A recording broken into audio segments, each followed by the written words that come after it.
All right, here we go. Live at lunch, doing it once again, and glad to be here. Hey, y'all, we're going to get started with this and take it from the top. And I want to say we're doing this whole series on hypocrites, holiness, and humility. We've got a few more pieces to go, and then we should be wrapping this up. But definitely pay attention. This one is about learn to live beyond the leaven. Learn to live beyond the leaven. And we're going to get into the text. We're going to get into the text right now.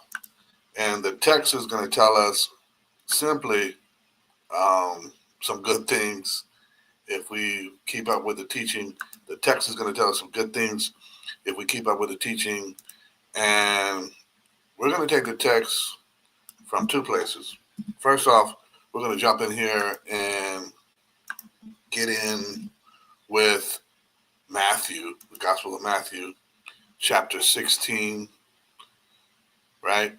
Matthew 16, verses 5 through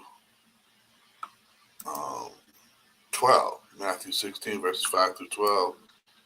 It's not that hard. And I'm going to get there. God bless. Matthew 15, verses 5 through 12. I'm reading from the English Standard Version. When the disciples reached the other side, they had forgotten to bring any bread. Jesus said to them, "Watch and beware of the leaven of the Pharisees and Sadducees." And they, talking about the disciples, began discussing it among themselves, saying, "We brought no bread." But Jesus, aware of this, said, "Oh, you of little faith, why are you discussing among yourselves the fact that you have no bread? Do you not yet perceive? Do you not remember the 5 loaves for the 5,000 and how many baskets you gathered? Or the 7 loaves for the 4,000 and how many baskets you gathered? How is it that you fail to understand that I did not speak about bread? Beware of the leaven of the Pharisees and the Sadducees." Then they understood that he did not tell them to beware of the leaven of bread, but of the teaching of the Pharisees and Sadducees. Amen? Amen. And we're going to jump from there and get on over to Luke. Luke chapter 12. This one's only 3 verses. Luke chapter 12, verses 1 through 3, if we can do that. Luke chapter 12, verses 1 through 3. Find it if you can. Luke chapter 12, verses 1 through 3. Still reading from the English Standard Version. This says, "In the meantime, when so many thousands of people had gathered together that they were trampling one another, he began to say to his disciples first, 'Beware of the leaven of the Pharisees, which is hypocrisy.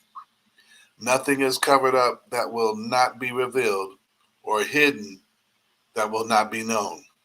Therefore, whatever you have said in the dark shall be heard in the light, and what you have whispered in private rooms shall be proclaimed on the housetops.' Beware of the leaven of the Pharisees," right? And that is, as it's noted here, hypocrisy. Hypocrisy. And when we look at this, he's saying this to some folks who are supposed to know better, right? And he's saying this to let them know this isn't just about bread, right? This isn't just about bread. This is about hypocrisy. This is about how folks are living. This is about how folks are acting. This is about what they're professing and teaching and telling other people. Beware of it, right? And so he points it out there, and he says it to his followers, the disciples. Look out for this. This isn't good. So we've got the text. Here's the teaching. The yeast or leaven in the Old Testament was forbidden. You don't deal with it. You don't use it. Unleavened bread, right? It's part of the kosher diet. Unleavened bread. But now in the New Testament, it has a symbolic meaning of when you add the leaven in, it can corrupt the entire loaf. When you add the leaven in, you can corrupt the entire loaf, right? According to what is said in Galatians chapter 5, right? It says a little. It doesn't take a whole lot. A little leaven leavens the whole lump. So when you put some in, it then takes over and consumes the entirety of what you got going on, right? And so it doesn't take a whole lot. Just a little leaven can spoil the loaf. And when we have a little leaven, that little bit of leaven is enough to spread corruption, hypocrisy. And in Mark, which is part of the Synoptic Gospels, which also contains this teaching, in Mark, Jesus is careful to include the leaven of Herod, right? The leaven of Herod.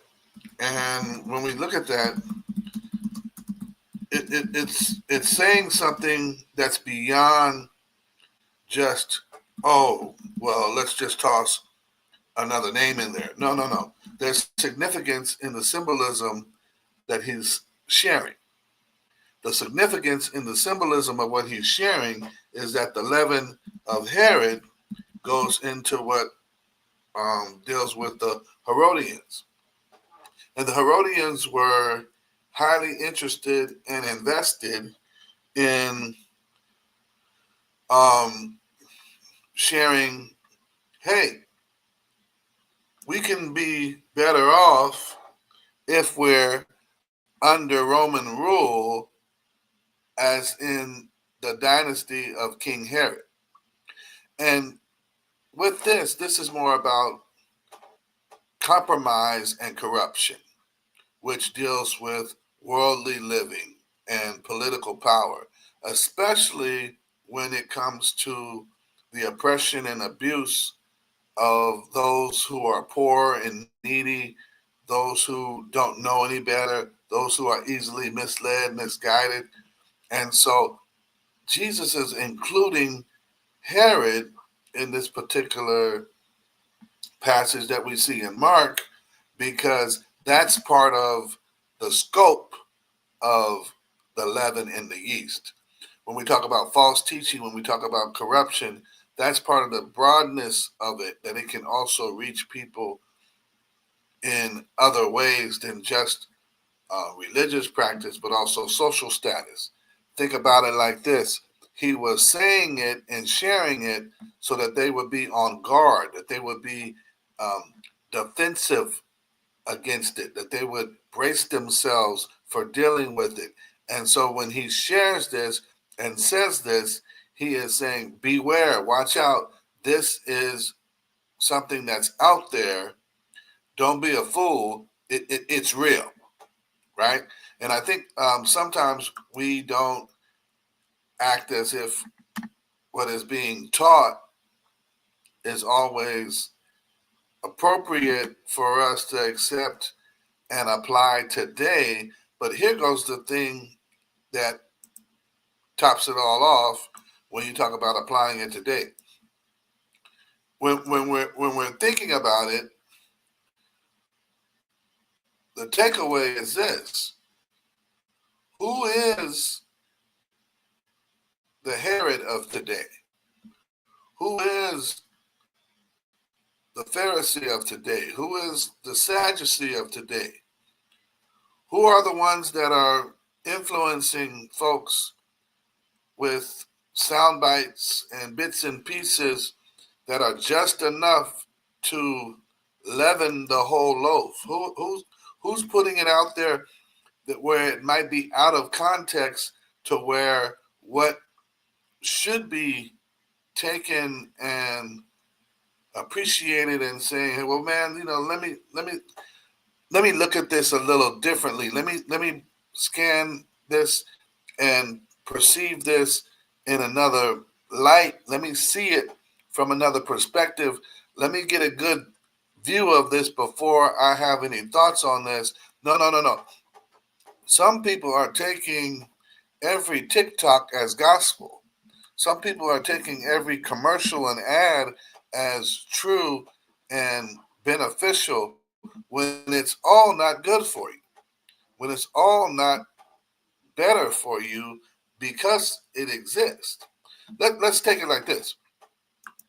If we're looking at it and we're looking at corruption and compromise, what happens when we compromise our beliefs for the sake of everybody just getting along, and now we're no longer living what we profess to believe?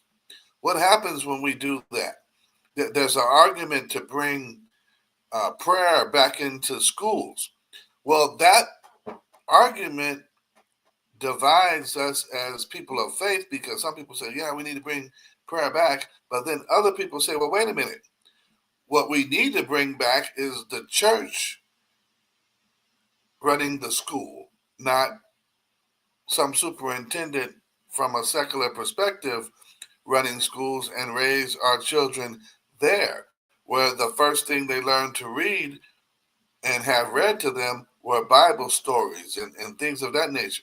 That's part of where the split is, right? Because people don't believe the system is inherently cured just by saying, okay, we're going to have breakfast together and then we're going to pray and then we'll do the Pledge of Allegiance and then we'll get to our studies. That may not necessarily fix what's wrong with a broken system.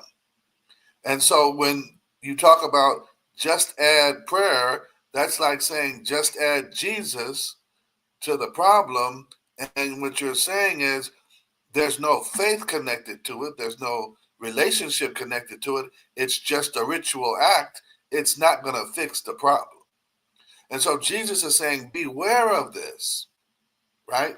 Beware of this and this type of argument or debate or misunderstood placement of things that seem to be of faith, because those things won't necessarily lead to things being better.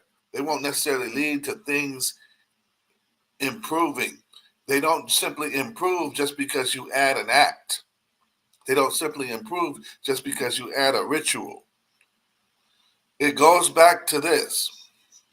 What it needs to be rooted in order for it to work by faith, is it needs to be rooted in a relationship with the Redeemer. It needs to be rooted into a connection to Christ. It needs to be rooted in something that says, I'm living beyond the leaven. I'm not falling for the false teaching. I'm not falling for what's faulty and foolish. I'm living, and I've learned to live beyond the leaven. That's what needs to be in place. And from there, then we can gain perspective and see things in their true light and know what we're dealing with, and not simply be taken for granted and be overtaken by influences that aren't necessarily best for us. God bless.